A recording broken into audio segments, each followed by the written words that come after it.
Hello, and welcome to The Blank Potato. This horror story is uploaded by Reddit user Beardify. If you want to know more about the author, link in the description. The title of this next story is The Scariest Job of My Life. Before we start, I would just like to invite you to please like this video, subscribe if you haven't already, and click that notification bell so you won't miss any of my future uploads. So, get comfy, and let's begin. It was a dusty, worn-out shop in a dusty, worn-out side of town. If a tumbleweed had rolled by as I started my shift, I wouldn't have been surprised. From behind the stainless steel counter, I watched the sunset on the closed storefronts and the dead weeds that cracked the deserted sidewalk.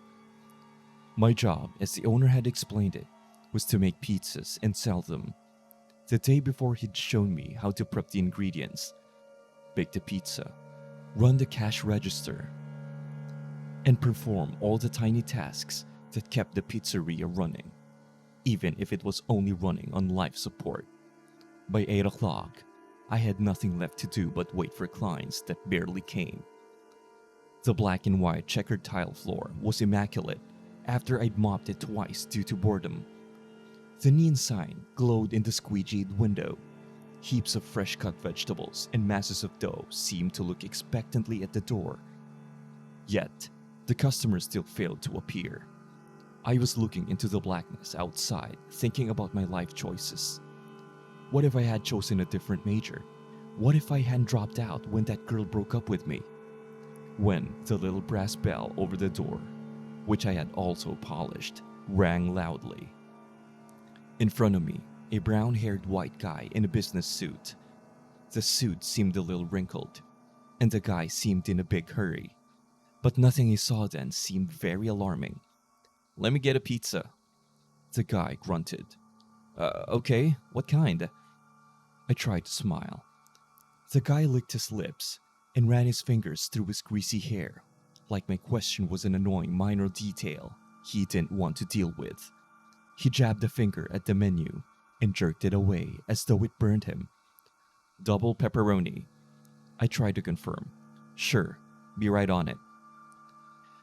The kitchen was separated by the lobby by a big glass panel and a swinging metal door. I tried to whistle as I threw the pizza together. Seeing the hunched over shadow of the guy made the silence of the pizza joint seem oppressive, frightening even. I slid the pizza into the oven and almost fell over when I turned and saw the guy's face pressed against the glass. "Smells good," he muttered and rubbed his hands together. I was a little freaked out and found excuses to stay in the kitchen until the pizza was done. The guy's eyes followed it hungrily, and when it came out, a loony smile spread across his face. I'd never seen anyone so excited for a pizza, especially this pizza. The guy snatched it out of my hand and threw a 20 onto the counter. He left without waiting for his change. As the minutes crept by, I found my eyes drifting to the smudge the guy's face had left on the kitchen window. I suddenly felt very, very alone. I told myself that I was being paranoid, that, as the owner had said, on night shift, you get all kinds. With nothing better to do, I was cleaning the guy's face grease off of the glass when the brass bell rattled again. I almost dropped the squeegee when I saw him. A white guy, brown hair, in a rumpled suit, now with some pizza stains on the shirt. "Let me get pizza," the guy demanded. "Oh, another one?" I tried to smile. "Same kind?" Any kind. The guy was pacing nervously back and forth, and I noticed fat beads of sweat pouring down his pale skin. "Must have been good, huh?" I laughed, trying to make conversation. The guy looked at me like I'd just run over his cat. My smile disappeared. Good. The guy started singing to himself. Good. I didn't waste any time rushing back to the kitchen. I was tossing the dough and trying not to think too much when I felt something on my neck. Something like warm, wet breath. "You know what?" The guy grinned. his face inches from mine. "Make that 2 pizzas." The guy left in a huff when I told him that I was really sorry, but the kitchen was off limits to clients. I hastily threw the pizzas together, keeping a chopping knife in reach at all times, and trying to see what my weird customer was up to. He seemed to have gone into the restroom. When I came out with the pizzas, he practically charged me, throwing another 20 onto the counter.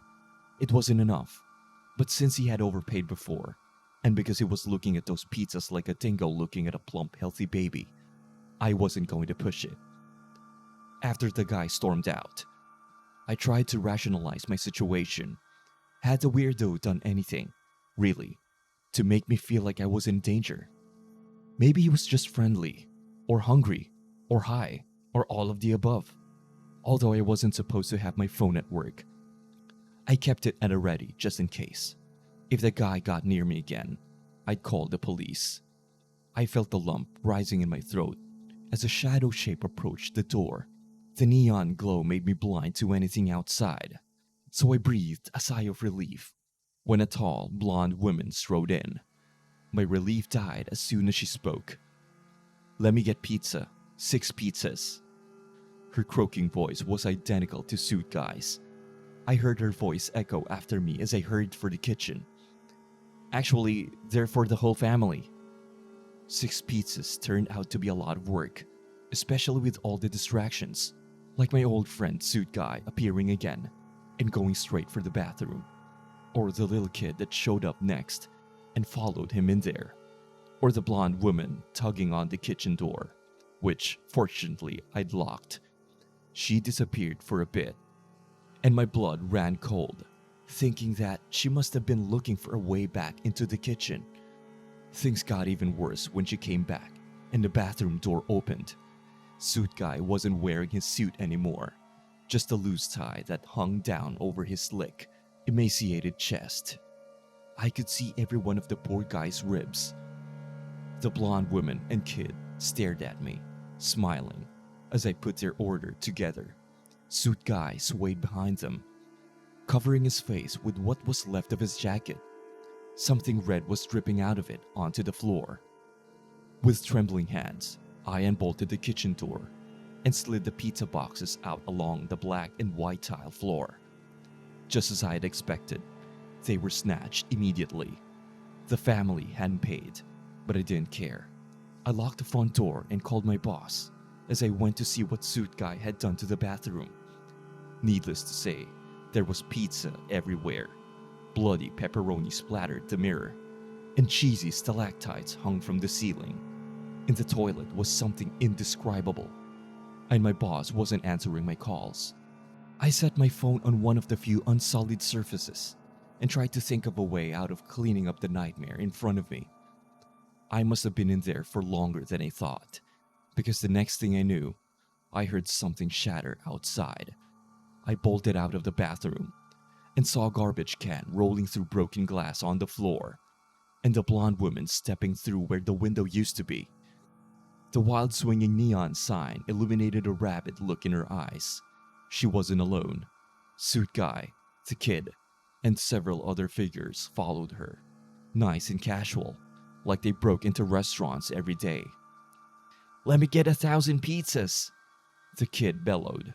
The last thing I saw as I locked myself in the kitchen was the kid snapping teeth.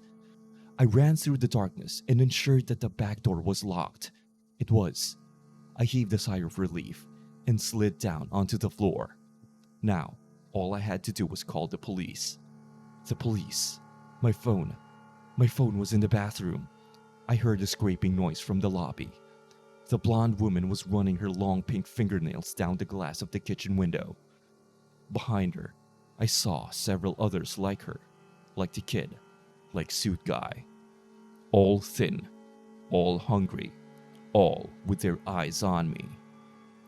I can honestly say I've never worked as hard as I did that night. I used every ingredient, then chopped up some more. At some point, something broke or turned out the lights in the lobby, and I heard the soda machine pushed onto the floor.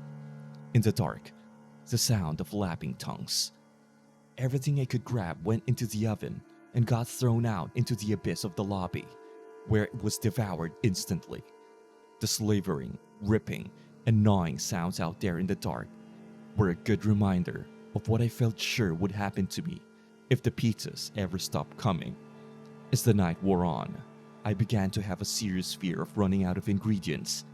My legs wobbled and my fingers were stiff when the mad feast finally stopped. A little gray light was creeping into the sky, just enough to slowly see the whites of the customers' eyes as they slowly backed out the way they entered.